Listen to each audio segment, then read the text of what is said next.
Subscribe to VAC Learning and press the bell icon to get more updates. नमस्कार दोस्तों, VAC learning में आपका स्वागत है। आज के वीडियो में हम देखेंगे HTML में फॉर्म कैसे होते हैं, फॉर्म कैसे बनाते हैं और उनके एलिमेंट्स जो यूज़ होते हैं वो क्या क्या होते हैं। ठीक है, इसके पहले वीडियो में हमने देखा था कि HTML में सिमेंटिक एलिमेंट्स क्या होते हैं। अगर आपने पिछला वीडियो मिस किया हो तो आई बटन पर क्लिक करके आप पिछला वीडियो देख सकते हैं। तो चलिए शुरुआत करते हैं। HTML फॉर्म क्या होता है एग्जैक्टली? फॉर्म ये होता है कि अगर हमें यूज़र से कुछ इनपुट लेना है तो वो किस तरह से लिया जाए, तो फॉर्म उसी चीज़ के लिए यूज़ होता है। अभी इनपुट लेने की ज़रूरत क्यों पड़ती है? देखिए, अभी आपने बहुत सारी वेबसाइट पे विजिट किया होगा, वहाँ पे अपना अकाउंट बनाने के लिए रजिस्ट्रेशन किया होगा या फिर लॉगिन किया होगा, तो वो एक यूज़र से हम डेटा लेते हैं। ठीक है, मतलब यूज़र से इनपुट लेते हैं। अगर उनको अपने वेबसाइट पे अकाउंट बनाना है तो वो उनको उनकी इन्फॉर्मेशन देनी पड़ती है, जैसे कि नाम, number, email ID etcetera etcetera. बहुत सारी चीज़ें होती है जो हम ले सकते हैं। ठीक है, तो वो एक फॉर्म के ज़रिए ली जाती है। मतलब फॉर्म क्या काम करता है, यूज़र और वेबसाइट के बीच में एक मीडिएटर बनता है, यूज़र से इनपुट लेता है और वो हमारे सर्वर को पास करता है। अभी सर्वर के प्रोसेसिंग के बारे में हम आगे बात करेंगे कि एग्जैक्टली वो इनपुट डेटा सर्वर के पास आने के बाद उसकी क्या प्रोसेसिंग होती है, वो हम PHP में करते हैं। तो वो इसके बारे में आज हम बात नहीं करेंगे, वो हम आगे वीडियो में देखेंगे। तो HTML फॉर्म इसलिए यूज होता है, सिर्फ उस फॉर्म का काम क्या होता है कि यूज़र से इनपुट लेना है। अभी इनपुट बहुत सारे तरीके से ले सकते हैं हम, जैसे कि टेक्स्ट है, सिलेक्ट ऑप्शन है, रेडियो बटन्स है, बहुत सारी चीज़ें होती है। तो हम आज एक एक करके हम सभी एलिमेंट को देखेंगे। ठीक है, तो सबसे पहले हम देखेंगे HTML में इनपुट एलिमेंट क्या होता है। अभी इनपुट मतलब क्या, किसी को कोई भी चीज़ के लिए इनपुट देना। अभी हम यहाँ पे फॉर्म्स के बारे में बात कर रहे हैं, तो फॉर्म में क्या इनपुट एलिमेंट है कि यूज़र से हमें कुछ लेना है। तो मल्टीपल टाइप के इनपुट एलिमेंट्स हैं यहाँ पे, जैसे आप देख पा रहे हो। यहाँ पे देखिए, इनपुट टाइप टेक्स्ट। ठीक है, क्या होगा, मतलब कस्टमर को टेक्स्ट लिखने की जगह मिल जाएगी इनपुट टाइप में। ठीक है, इनपुट में मतलब टेक्स्ट लिख सकता है यूज़र। इसके बाद में रेडियो बटन है। रेडियो बटन क्या होता है मैं आपको थोड़ी देर में आगे बताऊंगा। इसके बाद में सबमिट है। सबमिट मतलब क्या है कि हमने जो अभी यूज़र ने जो भी डेटा फिल किया हुआ है हमारे फॉर्म में, उसको सर्वर साइड प्रोसेसिंग करने के लिए भेजा जाता है, मतलब सबमिट किया जाता है। तो वो कैसे भेजा जाता है, तो input type submit button use करके हम वो अचीव करते हैं। ठीक है दोस्तों, तो इनपुट एलिमेंट के बारे में शॉर्ट डिस्क्रिप्शन था। तो अभी हम देखेंगे एग्जैक्टली क्या क्या होता है। अभी इनपुट टाइप टेक्स्ट लिखने का तरीका क्या है, देखिए यहाँ पे लिखा हुआ है फॉर्म, ओपन किया हुआ है, क्लोज किया हुआ है। यहाँ पे हमने लिखा हुआ है लेबल। भी लेबल क्या होता है, लेबल एक हमने टेक्स्ट फील्ड ली हुई है। इस टेक्स्ट फील्ड में क्या आता है, टेक्स्ट फील्ड नॉर्मली ऐसे दिखती है। ये जो नॉर्मल फील्ड है, ये नॉर्मल टेक्स्ट फील्ड ऐसे दिखती है।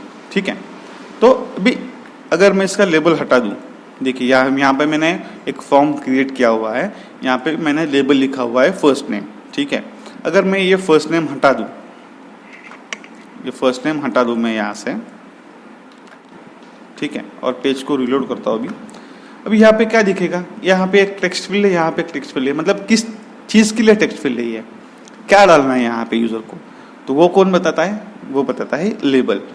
जैसे हम अब यहाँ पे लेबल यूज़ करेंगे, तो लेबल के लिए लेबल हमें यूज़र को बताएगा कि इस टेक्स्ट फील्ड में क्या डालना है। जैसे कि अभी यहाँ पे इस टेक्स्ट फील्ड में यूज़र को डालना है फर्स्ट नेम। इसके बाद में यहाँ पे एक टेक्स्ट फील्ड आएगी, उसके बाद में और एक लेबल है यहाँ पे लास्ट नेम, उसके बाद में टेक्स्ट फील्ड है। मतलब यूज़र को समझ जाता है कि इस टेक्स्ट फील्ड में उसको फर्स्ट नेम लिखना है, इस टेक्स्ट फील्ड में उसको लास्ट नेम लिखना है। ठीक है, तो अभी ये मैंने कैसे लिखा है, यहाँ पे देखिए फॉर्म ओपन किया है मैंने, क्लोज किया है, यहाँ पे लेबल लिखा हुआ है। लेबल लिखने का तरीका आप देख लीजिए, लेबल उसके अंदर अभी ये फॉर फर्स्ट नेम। अभी फर्स्ट नेम क्या है, हम ये क्यों लिखते हैं कि ये जो लेबल है वो इस इनपुट टेक्स्ट के लिए है। ठीक है, मतलब ये जो है इनपुट टाइप उसके लिए ये लेबल है, इसके लिए हम फॉर लिखते हैं। फॉर इज इक्वल टू, अभी डबल इन्वर्टेड कॉमा में ये जो इनपुट टाइप है, इनपुट टेक्स्ट फील्ड है, उसकी आईडी हम यहाँ पे देते हैं। मतलब देखिए अब यहाँ पे मैंने फॉर लिखा है फॉर एक आईडी लिखी हुई है जो इस इनपुट टेक्स्ट की है, ठीक है। ये जो इनपुट टेक्स्ट है इसकी आईडी एफएनएम है। अभी ये एफएनएम लेबल कैसे पता चलेगा कि ये लेबल इस फील्ड का है, तो उसके लिए हम फॉर लिखते हैं is equal to double inverted comma में उस टेक्स्ट फील्ड की आईडी देते हैं, ठीक है। मतलब क्या हो जाएगा, ये लेबल इस फील्ड का आ जाएगा, ठीक है। सेम वैसे ही मैंने यहाँ पे किया हुआ है लेबल फॉर लास्ट नेम। अभी एल नेम क्या है, एल नेम इस टेक्स्ट फील्ड की आईडी है, मतलब इस टेक्स्ट फील्ड की लेबल ये है। तो हमें कोई भी अगर आपका कोड यूज करता है, कोई अगर यूज करना चाहता है तो उसको आसानी से समझ जाए कि कौन से टेक्स्ट फील्ड की कौन सी लेबल है, तो वो हमेशा फॉर से हम मतलब पहचान सकते हैं, इजीली फाइंड आउट कर सकते हैं। हमने ये लिखा नहीं लिखा तो भी कोई प्रॉब्लम नहीं है, लेकिन स्टैंडर्ड प्रैक्टिस में लिखना मैंडेटरी होता है। लेकिन आप नहीं लिखे तो भी चलता है, कोई प्रॉब्लम नहीं है। मगर मैं देखिए यहाँ पे ये निकाल दूँ, फॉर नेम निकाल दूँ तो भी कुछ देखिए या कुछ डिफरेंस फ्रंट एंड के यूजर को लिए कोई डिफरेंस नहीं आता है, ठीक है। लेकिन ये अगर आप ये नहीं लिखते हो तो आपको ये ध्यान रखना जरूरी होगा कि इनपुट के ऊपर ही या फिर बाजू में ही आपको ये लेबल लिखना है, ठीक है। अगर आप ये लेबल नीचे लिखोगे तो यूजर को पता नहीं चलेगा कि उस इनपुट टाइप में क्या डालना है, उस टेक्स्ट फील्ड में क्या डालना है, ठीक है। मतलब जैसे अगर समझो मैं ये जो लेबल है यहाँ से हटाकर यहाँ पे कुछ स्पेस देता हूँ मैं, यहाँ पे डाल देता हूँ मैं ये जो स्पेस। अभी स्पेस कैसे देते हैं, तो BR से देते हैं, BR मतलब ब्रेक, ठीक है। ये ब्रेक मैंने दे दिए 3-4 और यहाँ पे अभी लेबल लिख दिया मैंने। अभी देखिए क्या हो गया, फर्स्ट नेम का लेबल तो है बराबर, लास्ट नेम का अभी लेबल कहाँ पे चला गया, यहाँ। अभी अगर यूजर यहाँ पे आके देखता है तो इस फील्ड में क्या डालना है उसे पता नहीं चलता, बराबर है। तो ये जरूरी है कि हम जो लेबल लिखते हैं वो हमारे इनपुट फील्ड के पास में ही हो, ऊपर हो या फिर नीचे हो, वो फॉर्म के ऊपर डिपेंड करता है आप क्या लिख रहे हो, कैसे लिख रहे हो, फॉर्म की थीम, लेकिन उसके इनपुट टाइप के पास में ही लिखना जरूरी होता है, ठीक है। तो जैसे कि अभी यहाँ पे मैंने लिखा हुआ है ऑलरेडी लेबल, उसके बाद नीचे इनपुट टाइप है, ठीक है दोस्तों। तो चलिए आगे बढ़ते हैं। लेबल की मैं आपको बात बता चुका हूँ, लेबल क्या होता है। लेबल हमारे टेक्स्ट फील्ड का एक डिस्क्रिप्शन है जिससे पता चले यूजर को कि इस टेक्स्ट फील्ड में क्या डालना है या फिर उस यहाँ पे इनपुट करना है तो क्या चीज इनपुट करनी है, ठीक है। अभी हम देखेंगे रेडियो बटन। अभी रेडियो बटन क्या होते हैं, अभी हमने देखा कि टेक्स्ट फील्ड में हम टेक्स्ट लिख सकते हैं। रेडियो बटन क्या करता है कि यूजर को प्री डिफाइंड ऑप्शन दे देता है, उस ऑप्शन में से उसको एक सिलेक्ट करना पड़ता है। जैसे कि अभी जेंडर है, जेंडर मतलब या तो फिर आदमी मेल हो सकता है, फीमेल हो सकता है या फिर अदर्स में आ जाता है, ठीक है। ऑप्शन एक ही है, जो भी यूजर है उसको सिलेक्ट करना एक ही है। तो वो कैसे हम डिपिक्ट करेंगे हमारे फॉर्म में, तो उसके लिए रेडियो बटन होते हैं।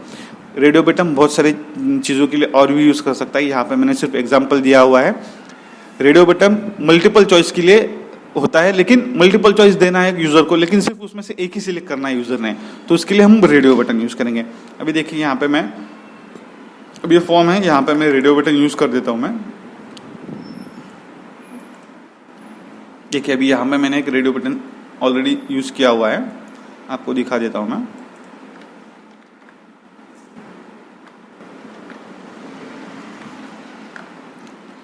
तो अभी देखिए यहाँ पे क्या आ गया, थोड़ा उसको रिफ्रेश कर देता हूं मैं।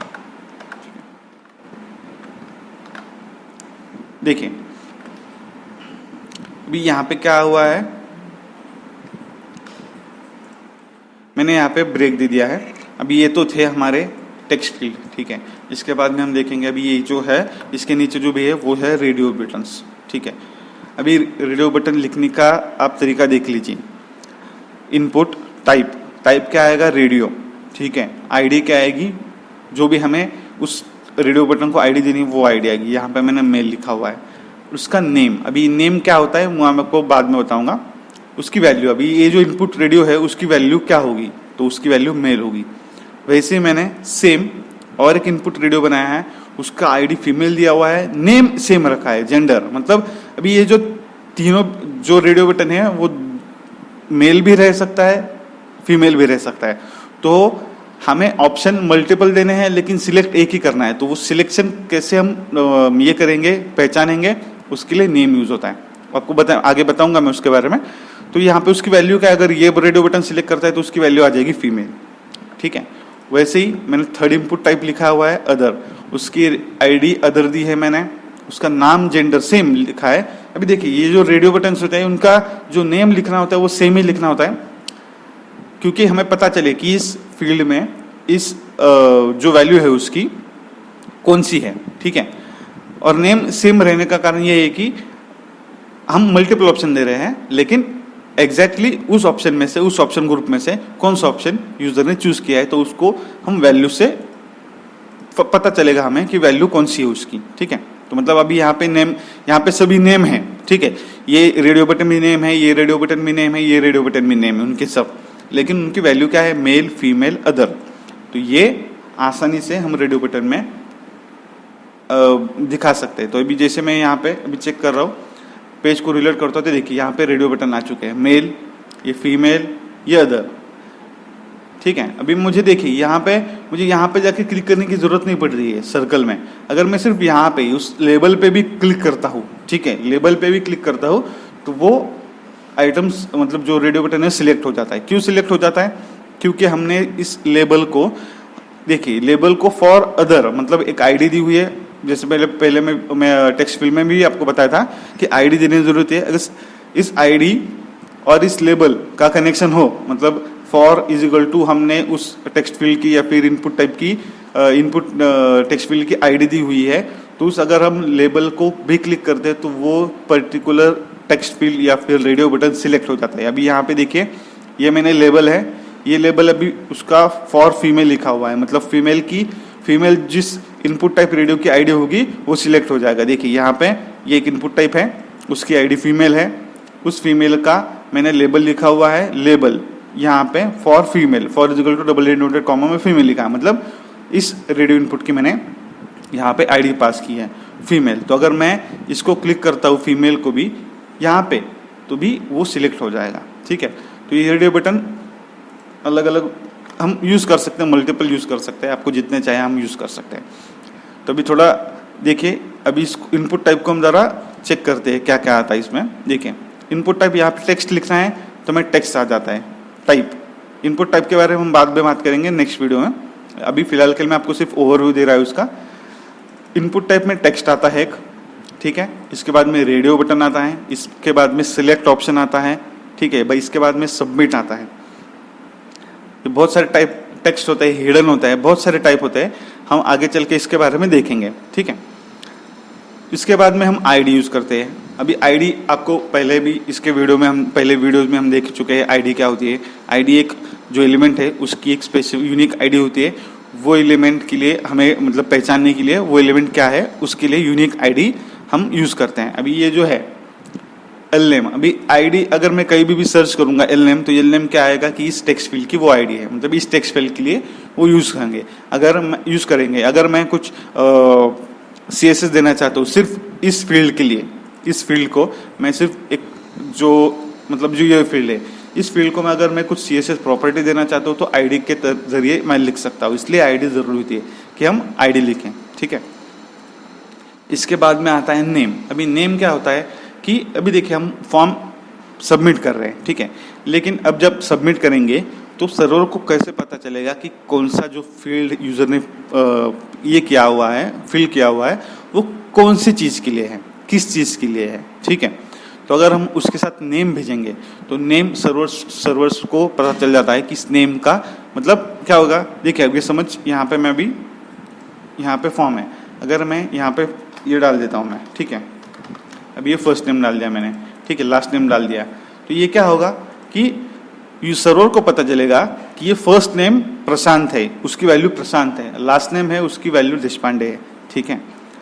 हम कुछ भी मतलब जो भी यूजर ने इनपुट किया है, फर्स्ट नेम की वैल्यू क्या यूजर ने इनपुट की हुई है वो, और लास्ट नेम की यूजर ने क्या वैल्यू इनपुट की है वो, हम उसके लिए नेम यूज कर सकते हैं। नेम यूज करते हैं मतलब यूज करना जरूरी होता है। अगर नेम यूज नहीं करेंगे हम, हमारा फॉर्म सबमिट होकर कुछ फायदा नहीं होगा, क्योंकि सर्वर को पता ही नहीं चलेगा कि कौन से वैल्यू के लिए कौन सी फील्ड के लिए कौन सी वैल्यू है, ठीक है।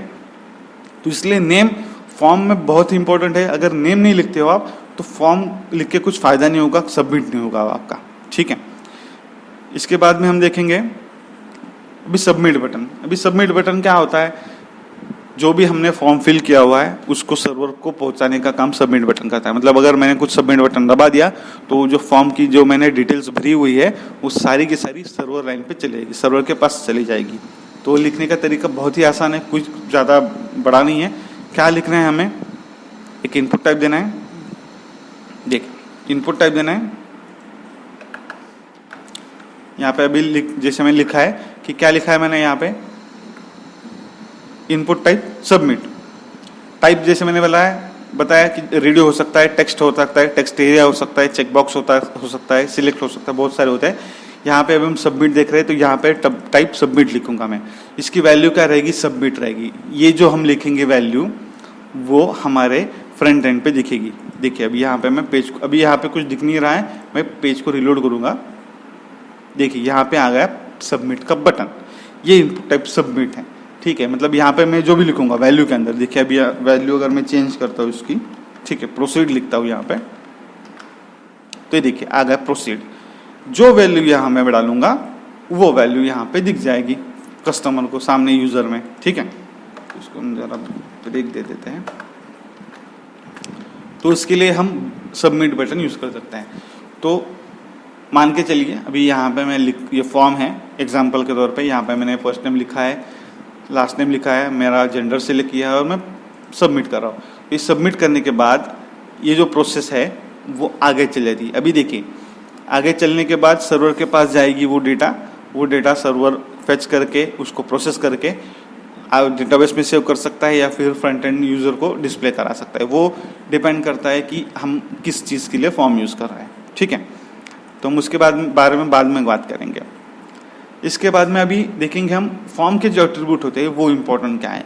कि अभी फॉर्म तो है, फॉर्म के मेन एट्रीब्यूट है। यहाँ पे अभी जैसे मैंने लिखा है अभी यहाँ पे सिर्फ मैंने फॉर्म लिखा है, फॉर्म के एट्रीब्यूट नहीं दिए हैं, ठीक है। तो हम देखेंगे फॉर्म के एट्रीब्यूट क्या क्या होते हैं। पहला एट्रीब्यूट है एक्शन।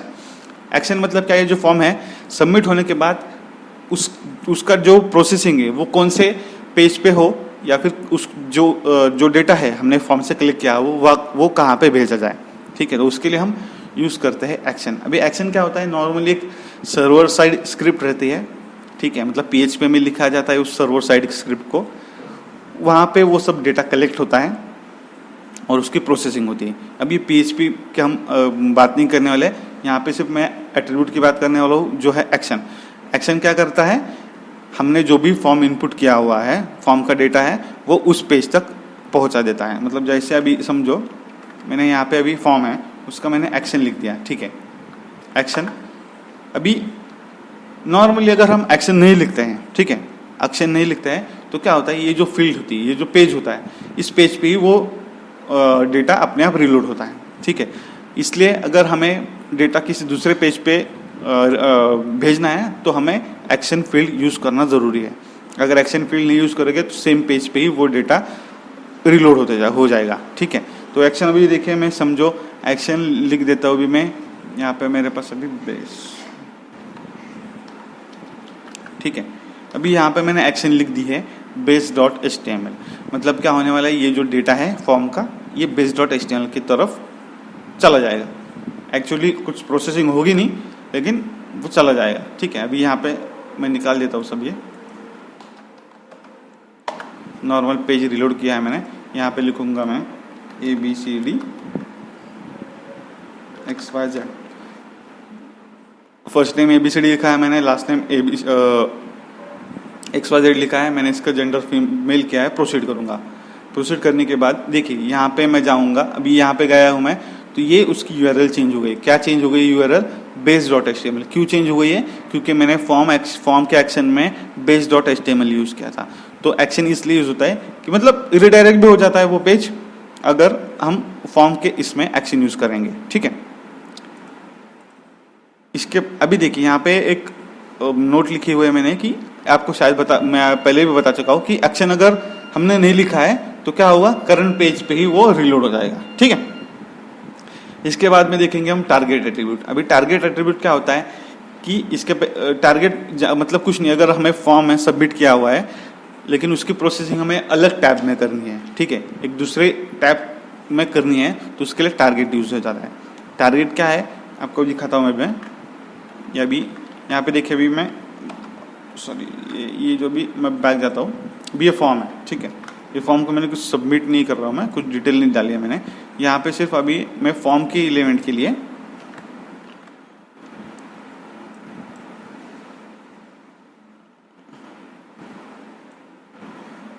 यहाँ पे मैं टारगेट यूज करूंगा। ये जो एक्शन लिखी हुई है उसके सामने मैं टारगेट लिखूंगा। अभी टारगेट क्या होता है कि ब्लैंक हो सकता है, सेल्फ हो सकता है, मतलब ये जो फॉर्म की एक्शन है वो उसका टारगेट क्या हो, सेल्फ पेज पे रिलोड करना है, दूसरे पेज पे रिलोड करना है, नया टैब खोलना है, तो वो कैसे पता चलता है हमारे ब्राउजर को, तो वो टारगेट की तरह, टारगेट एलिमेंट की वजह से पता चलता है। अगर मैं यहाँ पे देखिए, अभी यहाँ पे मैंने टारगेट लिखा हुआ है, अगर मैं ABCD XYZ में लगता हूँ, प्रोसीड करता हूँ, तो देखिए नया टैब खुल गया। क्यों खुल गया ये नया टैब? क्योंकि मैंने टारगेट में ब्लैंक लिखा था। ब्लैंक मतलब एक नया, ये जो मैं इसके पहले वीडियो में शायद मैंने बता चुका हूँ मैं टारगेट क्या, कौन से एट्रीब्यूट्स होते हैं टारगेट के अंदर, तो ब्लैंक यूज किया तो मैंने नया टैब खुल जाता है, ठीक है। इसके बाद में देखते हैं हम मेथड एट्रीब्यूट। अभी मेथड एट्रीब्यूट बहुत ही इंपॉर्टेंट होता है, मतलब उसके बिना फॉर्म कुछ काम का नहीं है, ठीक है। अभी मेथड कौन से होते हैं आपको दिखाता हूँ मैं। पहले तो मेथड क्या है कि मेथड दो तरह के होते हैं, गेट होता है, पोस्ट होता है, पुट होता है, डिलीट होता है, बहुत सारे मल्टीपल ऑप्शंस होते हैं, लेकिन अभी फिलहाल के लिए हम दो ही एट्रीब्यूट देखेंगे, वो है गेट और दूसरा है पोस्ट। गेट का मेथड जैसे भी नाम आपको सजेस्ट कर रहा है, गेट, गेट मतलब क्या है, उस फॉर्म से हमें डेटा लेना है, सर्वर से लेना है, गेट, ठीक है। और दूसरा मेथड है पोस्ट। पोस्ट मतलब क्या, हमें जो डेटा है वो पोस्ट करना है, वो सर्वर को देना है। ये दो ही तरह के मेन इंपॉर्टेंट चीज होती है एट्रीब्यूट मेथड में, गेट और पोस्ट, ठीक है। अभी गेट कहाँ पे यूज होता है? अभी क्या होता है कि हमें मल्टीपल स्टेप फॉर्म बनाना है, मान के चलिए हमें मल्टीपल स्टेप फॉर्म बनाना है, मतलब एक, अभी मैं यहाँ पे फर्स्ट स्टेप में क्या करूँगा, मैं सिर्फ नाम लिखूंगा, ईमेल आईडी लिखूंगा, मैं नेक्स्ट दबाने के बाद एक सेकंड पेज पे जाऊँगा, वहाँ पे मेरी पर्सनल इन्फॉर्मेशन डालूंगा, जैसे कि मेरा एज क्या है, मेरा बर्थ डेट क्या है, मेरी एक्सेट्रा जो भी है डिटेल्स, वो वहाँ पे सबमिट करूँगा। वहाँ से मैं नेक्स्ट सबमिट करूँगा तो वो थर्ड पेज पे चला जाएगा, वहाँ पे मैं मेरी कंपनी की डिटेल डालूंगा, फॉर एग्जांपल कि मेरी कंपनी का नाम क्या है, कहाँ कब से शुरू है, XYZ। तो ये अभी ये सब फॉर्म है, ठीक है, तो ये मल्टीपल स्टेजेस फॉर्म है। तो अभी अगर आपको कोई बीच के स्टेज में पहले वाला स्टेप दिखाना है, मतलब समझो अभी मेरे सेकेंड स्टेप में मुझे फर्स्ट स्टेप का डेटा दिखाना है, तो मैं क्या करूँगा, गेट करूँगा। जो फॉर्म सबमिट हुआ है फर्स्ट स्टेज में, उसको मैं गेट करूँगा, उसकी इन्फॉर्मेशन लूँगा और मेरे पेज पे डिस्प्ले करूँगा, ठीक है। तो ये अभी देखिए यहाँ पे, जैसे भी एग्जांपल आपको दिखाता हूँ मैं, यहाँ पे क्या है, अभी मैंने क्या लिखा है, अभी आप URL चेक कीजिए, क्या है, index.html, ठीक है। अगर मैं इस पेज को सबमिट करता हूँ, मैंने क्या लिखा हुआ है, फर्स्ट नेम ABCD लिखा हुआ है, लास्ट नेम XYZ लिखा हुआ है, जेंडर मेल सिलेक्ट किया हुआ है, प्रोसीड करूँगा। अभी प्रोसीड करने के बाद आप देखिए अभी क्या है, URL चेंज हो चुकी है। URL चेंज होने के बाद देखिए यहाँ पे क्या आ चुका है, इस बेस HTML के बाद, मतलब जो मेरी फाइल एक्शन, यहाँ पे देखिए, यहाँ पे मैंने एक्शन लिखा हुआ था, क्या लिखा था, सिर्फ base.html। अभी base.html के बाद में ये अपने आप आ चुका है, मैंने कुछ नहीं किया है। ये क्या क्यों अपने आप आ चुका है, क्योंकि मैंने यहाँ पे पोस्ट किया है, ठीक है। ये नॉर्मली टारगेट अगर ब्लैंक करते हैं हम तो नए इसमें वो पोस्ट हो जाता है, तो यहाँ पे भी पोस्ट है। यहाँ पे अगर मैं, यहाँ पे जो मैंने नेम लिखा हुआ था, देखिए यहाँ पे ये इनपुट टाइप का नेम है, नेम क्या लिखा था मैंने, fname की वैल्यू क्या डाली थी मैंने, ABC, तो यहाँ पे वो दिख रही है fname = ABCD, बराबर। वैसे मैंने सेकेंड टेक्स्ट फील्ड यूज की थी lname मतलब लास्ट नेम यूज किया था मैंने, तो lname की जगह जो मैंने इनपुट डाली थी वो आ गई है, देखो XYZ। और जेंडर, देखिए यहाँ पे जेंडर मैंने नेम यूज किया है, उसकी वैल्यू मैंने सिलेक्ट की थी मेल, तो यहाँ पे वो आ चुकी है, जेंडर = मेल, ठीक है। तो अगर मुझे ये डेटा फेच करना है तो मैं गेट प्रॉपर्टी यूज करके यहाँ पे वो डिस्प्ले करा सकता हूँ।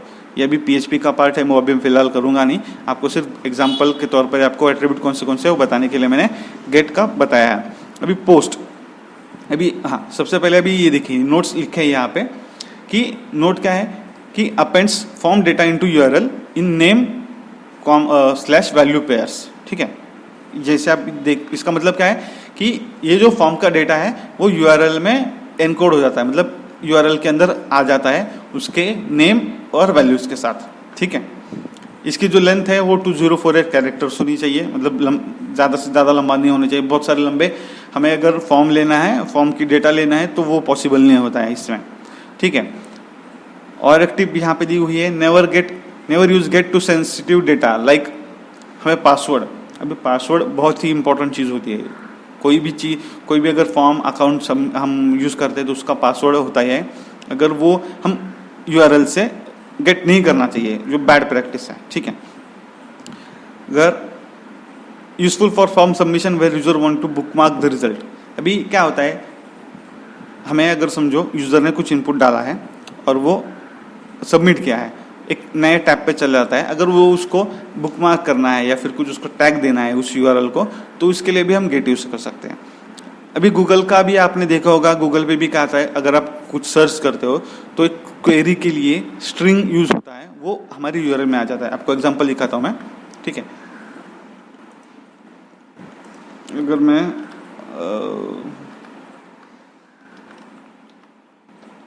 गूगल, अभी देखिए,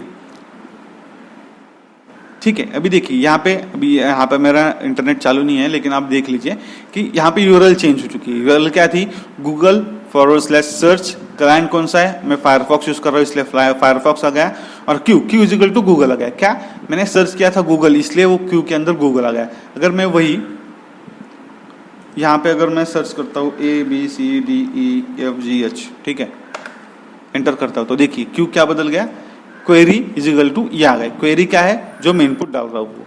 तो वैसे ही ये फॉर्म सबमिट हुआ है और गूगल उसको उस इनपुट टाइप्स मतलब इनपुट वैल्यूज के जरिए उसको सर्च कर रहा है, मतलब क्वेरी मैंने इनपुट की हुई है उसको सर्च कर रहा है, ठीक है। तो ये यूआरएल से वो फेच कर लेता है। इसके बाद में हम देखेंगे अभी तीसरा, पोस्ट। जैसे मैंने आपको बता चुका हूँ कि हमें कोई भी डेटा अगर किसी सर्वर की तरफ भेजना है या फिर किसी फाइल को देना है सर्वर साइड प्रोसेस के लिए, तो उसको लिए हम मेथड यूज करेंगे पोस्ट। लिखने का तरीका बहुत ही सिंपल है। यहाँ पे देखिए, मैं यहाँ पे फॉर्म में जाऊँगा, फॉर्म क्लोज होने से पहले लिखूंगा मेथड। देखिए आप यहाँ पे ऑटोमेटिक आ गया। अभी मेथड के अंदर मैं पोस्ट लिख सकता हूँ, ठीक है, गेट लिख सकता हूँ, ठीक है। दो ही चीज़ें इंपॉर्टेंट है, गेट और पोस्ट। अभी यहाँ पे मैं गेट लिख सकता हूँ, पोस्ट लिख सकता हूँ, वो डिपेंड करता है फॉर्म कौन सा है, कैसा है। मैं यहाँ पे पोस्ट लिख देता हूँ तो ये फॉर्म में कुछ चेंज होने वाला नहीं है। जो फ्रंट एंड है उसका, जो यूज़र के लिए दिखना है उसको कुछ चेंज होने वाला नहीं है, ठीक है। लेकिन देखिए अभी अगर मैंने मेथड यूज़ की हुई है, ठीक है, अभी आप एक बार फिर से दिखाता हूँ मैं आपको। ये मेथड में निकाल देता हूँ, मेथड लिखी नहीं है मैंने, ठीक है, मेथड निकाल चुका हूँ मैं, और फॉर्म को सबमिट कर देता हूँ मैं। यहाँ पे ये फॉर्म है, मैंने रिलोड करता हूँ और फॉर्म को सबमिट कर देता हूँ। सबमिट करने के बाद क्या हो रहा है कि यहाँ पे देखिए जो मैंने फॉर्म का डेटा है वो यूआरएल के अंदर आ चुका है, ठीक है, ऑटोमेटिकली। लेकिन अगर यहाँ पे मैं मेथड लिखता हूँ, क्या लिखता हूँ, मेथड पोस्ट लिखता हूँ तो क्या होगा,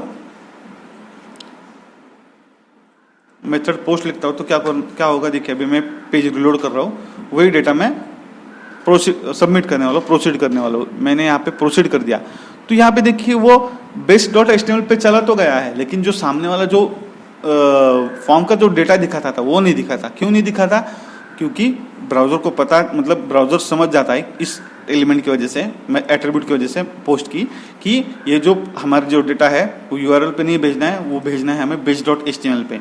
उसके अंदर अगर कुछ उसकी सर्वर साइड स्क्रिप्टिंग की होगी तो वो गेट करके उसकी प्रोसेसिंग करके हमें डिस्प्ले कराएगा, ठीक है। लेकिन ये मेथड यूज़ करते हैं तो आप अभी डिफरेंस आप देख चुके हो कि यूआरएल के सामने कुछ नहीं आ जाता, मतलब हमारा डेटा सेफ है, कोई यूआरएल से हमारा डेटा फेच नहीं कर पाएगा, ठीक है। यहाँ पे जैसे अभी ऑलरेडी मैंने आपको बता चुका हूँ, नेम एट्रीब्यूट की यूज़ होता है। नेम एट्रीब्यूट हमें सर्वर को बताने के लिए यूज़ होता है कि सर्वर जो है कौन सी फील्ड के लिए कौन सा वैल्यू है। अगर मैंने फर्स्ट नेम नहीं, मतलब उसकी नेम नहीं लिखी है तो सर्वर को पता नहीं चलेगा कि कौन सी फील्ड के लिए कौन सी वैल्यू है, तो वो फॉर्म प्रोसेस नहीं करेगा। फॉर्म का सबमिट करके भी कुछ इस्तेमाल होगा नहीं, कुछ फ़ायदा होगा नहीं, इसलिए नेम लिखना जरूरी होता है, बहुत ही इंपॉर्टेंट होता है नेम हर चीज़ के लिए। मतलब हर एलिमेंट जो हम लिख रहे हैं फॉर्म में, देखिए यहाँ पे अगर जैसे चेक करो, अभी यहाँ पे इनपुट टाइप टेक्स्ट लिखा है, इसका मैंने नेम लिखा है। यहाँ पे इनपुट टाइप टेक्स्ट है, यहाँ पे मैंने नेम लिखा हुआ है। जेंडर है, इसको मैंने नेम लिखा हुआ है। जो भी इसको भी अभी देखिए ये टाइप सबमिट है, ठीक है। लेकिन अगर मैं सिर्फ ये नॉर्मल प्रोसीड करता हूँ तो इसकी वैल्यू आ चुकी है। लेकिन अगर मुझे प्रोसेस करना है, इसको सर्वर साइड भेजना है, तो मुझे नेम लिखना जरूरी रहता है। क्यों? क्योंकि सर्वर पहचानेगा कि ये फील्ड के लिए, सबमिट फील्ड के लिए ये वैल्यू है उसकी, ठीक है। तो नेम लिखना जरूरी होता है, बहुत ही जरूरी होता है। अभी आप यहाँ पे जो टेबल देख रहे हो, यहाँ पे मैंने और जो मल्टीपल एट्रीब्यूट्स है फॉर्म के, वो मैंने इंक्लूड किए हुए हैं। हम देख सकते हैं कि अभी कैरेक्टर एक्सेप्ट कर सकते, जो कैरेक्टर सेट है कौन सा एक्सेप्ट करता है फॉर्म, जो अगर हमने HTML पेज के स्टार्टिंग में हेड में अगर कैरेक्टर सेट डिफाइन किया हुआ है तो फॉर्म वही कैरेक्टर सेट यूज करेगा। एक्शन के बारे में हम बात कर चुके हैं। ऑटो कंप्लीट, अभी आप ऑटो कंप्लीट क्या है कि ब्राउजर, अभी बहुत सारे जो ब्राउजर होते हैं जैसे कि गूगल है, ठीक है, क्या करता है, हमने जो प्रीवियस फॉर्म में सिलेक्शन किए हुए होते हैं वो सेव करके रखता है। देखिए, ठीक है, वो सेव करके रखता है तो वो हमें दिखाता है। देखिए अभी अगर मैं यहाँ पे कट कर देता हूँ, मैं इससे यहाँ पे सिलेक्ट करता हूँ, तो देखिए मैं ABCD लिख चुका हूँ मैं, तो मेरा ब्राउजर ने सेव कर चुका है ABCD।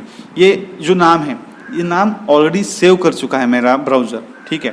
तो ये अगर यूज करना है तो उसके लिए हम सजेशन यूज कर सकते हैं। एट्रीब्यूट है ऑटो कंप्लीट, सॉरी।